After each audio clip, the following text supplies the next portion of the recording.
గుంటూరు జిల్లా నిజాంపట్నం వాస్తవ్యులు మోపిదేవి వెంకట్రాజు కుటుంబానికి సంబంధించిన ఇళ్ల స్థలం దస్తావేజ్ల విషయంలో స్పష్టీకరణ వెలువడి మోపిదేవి వెంకట్రాజు గారి కుమారుడు మోపిదేవి రాగార్జున పోలీసు అధికారులకు మీడియా ద్వారా వివరణిచ్చారు. డిసెంబర్ 29, 2025న ఒక దినపత్రికలో ఇళ్ల స్థలం దస్తావేజ్లు ఆటోలో పోయినట్లుగా పేపర్ స్టేట్మెంట్ ప్రచురితమైందని తెలిపారు. ఆ ప్రకటనలో దస్తావేజ్ పేర్కొనడం జరిగిందన్నారు. అయితే ఆ దస్తావేజ్లు ఎక్కడా పోకుండా మోపిదేవి వెంకటేశ్వరమ్మ గారి వద్ద ఆమె భర్త మోపిదేవి వెంకట్రాజు గారి దగ్గర సురక్షితంగా ఉన్నాయని స్పష్టం చేశారు. ఆటోలో పోయినట్లు ప్రచురితమైన సమాచారం పూర్తిగా అవాస్తవమన్నారు.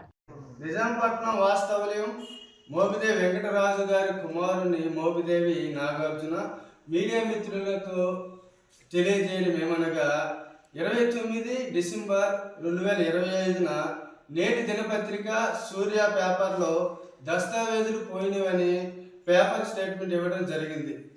ఆ దస్తావేజ్ నెంబరు 3678/2015గా పేపర్లో రావడం జరిగింది. కానీ ఆ దస్తావేజులు మోపిదేవి వెంకటేశ్వరమ్మ గారి భర్త అయిన మా నాన్నగారైన మోపిదేవి వెంకటరాజు గారి దగ్గర సురక్షితంగా భద్రంగా ఉన్నవి. ఆటోలో పోయినవని ఈ దస్తావేజులు ఆటోలో పోయినవని పేపర్ స్టేట్మెంట్ రావడం అది అవాస్తవం.